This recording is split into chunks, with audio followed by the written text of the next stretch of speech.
बिस्मिल्लाहिर्रहमानिर्रहीम। अस्सलाम वालेकुम। साफ़ी पेंसिल के साथ मैं हूं जुल्करनैन शेख। एक वाक़या जो आप सब ने सुना होगा, हुमैरा असगर का। इस वाक़ये ने कई सवालात पाकिस्तानी सोसाइटी पर छोड़े और मेरे पास कुछ ऐसी चीज़ें हैं, कुछ ऐसी बातें हैं जो शोबिज़ या ग्लैमर की दुनिया में मौजूद लोगों का किस तरह डिप्रेस होना और डिप्रेस होने में किस तरह एडिक्शंस या ड्रग्स की तरफ जाना और फिर अंजाम ये होना। हुमैरा असगर की पूरी कहानी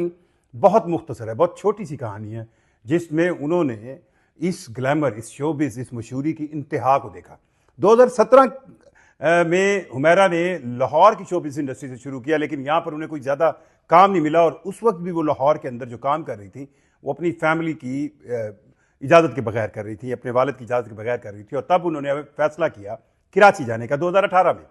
और ये वो लम्हा था जब उनके ख़ानदान की शदीद मुखालफत थी और ये एक लड़की का पाकिस्तानी सोसाइटी में शोबिस के अंदर जाना और ये डिसीजन करना वो कराची में अकेली रहेंगी, उन्हें बज़ाहिर वही जो यहाँ पर पाकिस्तान में हमारी सोसाइटी में होता है कि उन्हें घर से अलग कर लिया गया। 2018 में जब वो कराची गई, चंद माह वो एक हॉस्टल में रही और उसके बाद जिस फ्लैट में उनकी मौत हुई है, जहाँ पर उनकी लाश 1 महीने तक पड़ी रही, किसी को इर्द गिर्द पता नहीं चला, वो हुमैरा असगर जिसको आप कहें, जिसके 1 मिलियन फॉलोअर्स हैं, पर एक बंदा भी 1 मिलियन फॉलोअर्स हैं, पर एक बंदे ने ये पता नहीं किया कि 1 महीने से एक जो वो कहना ना तो किसी सोशल मीडिया प्लेटफॉर्म पे कुछ डाल रही हैं ना कुछ, तो वो हैं कहाँ, किसी ने ये पता नहीं किया। और उनके फ्लैट में उनकी लाश मिली। ये भी तब मिली जब उनका मालिक जो फ्लैट का है उसने अदालत से ये रुजू किया हुआ था कि 1 साल से उनको किराया नहीं मिला और इस किराया ना मिलने की वजह से उसने अदालत में केस किया था कि उसका फ्लैट खाली कराया जाए। और वो बैलेफ के साथ गया था इस फ्लैट को खाली कराने। जब दरवाज़ा तोड़ा गया तो उसकी आगे डीकम्पोज, मतलब इंतहाई अबतर हालत में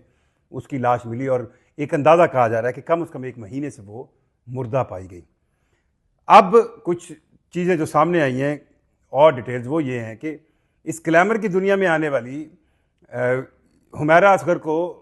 जब कहें ना, जो शोबिज़ का बिजनेस है ना, ये बहुत बेरहम बिजनेस है,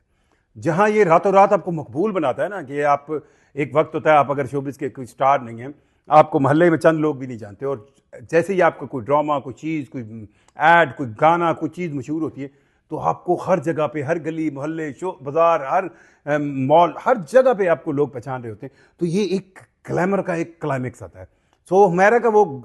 क्लाइमेक्स जो है वो 2018-19 में था और 20 में जब कोविड आया तो उसमें उन्होंने अपने सोशल मीडिया प्लेटफॉर्म शुरू किया। अमर खान के हवाले से कहा जाता है कि अमर खान मानती हैं कि हुमैरा जो है वो उनकी ऐसी दोस्त थी जिनसे उन्होंने सीखा था। बहरहाल अब कई प्रोड्यूसर्स के और बड़े मायानाज डायरेक्टर्स के नाम आ रहे हैं, मैं नाम लेके फिर उनको सेंस ऑफ गिल्टी में डर के, उन्हें नहीं मालूम था कि हुमैरा वाकई इतनी मुश्किल में है, क्योंकि वो उनको मदद के लिए मैसेज कर रही थी। पर कोई मदद क्यों नहीं कर रहा था? क्योंकि हुमैरा जब शोबिज़ के क्लाइमेक्स से नीचे आना शुरू हुई हैं, तो जब शोबिज़ के क्लाइमेक्स से आप नीचे आते हैं तो शोबिज़, जब आप क्लाइमेक्स पे जाते हैं तो उस ग्लैमर के अंदर आप में एक जो एक आप नेगेटिव पॉइंट कहें वो ये होता है कि आप वल्नरेबल होते हैं, लोग आपको पल्यूट करना चाहते हैं, और स्पेशली वो लोग जो लोअर क्लास से उठ के ऊपर आए होते हैं, वो उस स्टेटस सिंबल में, ड्रग्स में एडिक्ट होना शुरू हो जाते हैं। और मैं ये नहीं कह रहा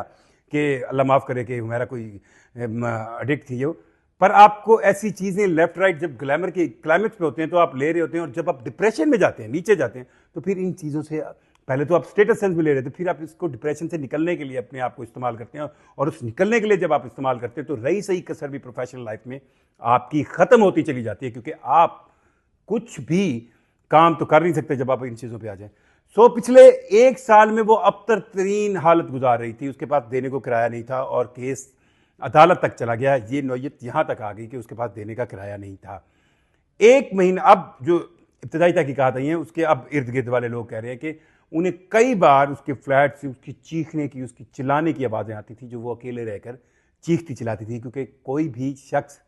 कोई भी इंसान, कोई भी ज़ीरो, जब आप शोबिज़ की इस बुलंदियों पर हों और आपको अचानक आप अकेले पड़ जाएं, आपके पास खाने को पैसे ना हो, आपके पास किराए के पैसे ना हो, तो आपका क्या हाल होगा? अभी तक यही अच्छा, फिर जो बदकिस्मती है इस शोबिज़ इंडस्ट्री की, इसमें ये काम आज का नहीं है, पाकिस्तान में नहीं है, सिर्फ इंडिया में नहीं है, पूरी दुनिया में ऐसा है। पाकिस्तान की अगर शोबिज़ इंडस्ट्री में इन क्लाइमेक्स से एंटी क्लाइमेक्स से सफ़र में जान गंवाते हुए कुछ कहानी आपको बता दूं। वहीद मुराद पाकिस्तान के वो हीरो थे, चॉकलेट हीरो, जिनका नाम आज भी जिंदा है। लेकिन जब उनकी भी फिल्में फ्लॉप हुई और वो उनको काम नहीं मिल रहा था, तो उनका भी यही हाल हुआ। वो अल्कोहलिक हुए, वो बहुत ज़्यादा ओरल टबैको यानी कि पान की सूरत में या वैसे ही टबैको लेते थे। और जो है वो एक दिन अपने दोस्त के घर, रिहाइश पजीर थे क्योंकि उनके पास शायद रहने के लिए भी घर नहीं था, वहाँ पर मुर्दा पाए गए। इसी तरह इसी शोबिस का क्लाइमेक्स, शोबिस से मुराद सिर्फ टीवी ड्रामा ये नहीं है, आपका जो टीवी या आपके न्यूज़ चैनल है वो भी हैं। और उसकी एक बहुत बड़ा नाम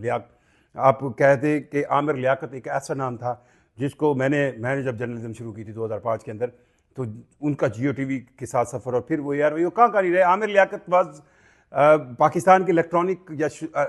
जो कह रहे हैं न्यूज़ शोबिस इंडस्ट्री के सबसे बड़ा डायरेक्शन स्टार थे। लेकिन उनके साथ भी उनकी जब बीवी से कोई अलग हुई और फिर डिप्रेशन में गए, तो फिर वो ड्रग्स के साथ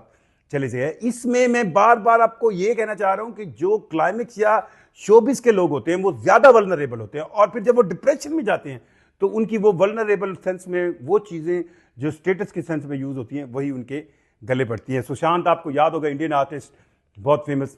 उसके साथ भी यही हुआ कि उसने जब वो क्लाइमेक्स से थोड़ा सा नीचे आने लगा, फिर उसके साथ ड्रग्स, और फिर अब बदकिस्मती से ड्रग्स ऐसी आ गई हैं जो आपको एक स्पैन से दूसरे स्पैन, यानी कि आप कमरे में पड़े हैं, आप ड्रग्स ले रहे हैं, आपको पता ही नहीं, आपको कोई पूछने वाला नहीं, कोई जानने वाला नहीं। और हुमैरा के मामले में तो सबसे बड़ा इशू ये था कि ये फैमिली से भी अलग हो गई थी और उसके मुश्किल टाइम पर कोई नहीं था उसके साथ। आप इस वक्त जब मैं आपसे बात कर रहा हूँ तो कोई स्टार, कई प्रोड्यूसर, कई लोग कह रहे हैं कि हम उनकी मदद करनी चाहिए थी, पर उसके लिए कोई मदद के लिए नहीं पहुँचा। मेरी रिक्वेस्ट आपसे यही है कि जब कभी भी आपको क्लाइमेक्स मिले तो आप अपने एंटी क्लाइमेक्स को ज़रूर सोचिएगा। और बतौर इंसान, अगर आपके इर्द गिर्द आपका कोई दोस्त, आपकी कोई जानने वाला, आपका कोई रिश्तेदार ऐसा है जिसको आप जानते हैं कि यार वो क्लाइमेक्स की इंतहा पर गया और आजकल वो कहीं पे नहीं है, इसका ये मतलब है वो मुश्किल में है, उसका पता कीजिए, उसको जानिए। और सोशल मीडिया और डिजिटल सेंस में तो यही कहूँगा कि 1 मिलियन फॉलोवर थे और 1 महीने से वो मरी हुई पड़ी थी, किसी एक फॉलोवर ने ये पता नहीं किया कि वो ज़िंदा हैं या मुर्दा हैं।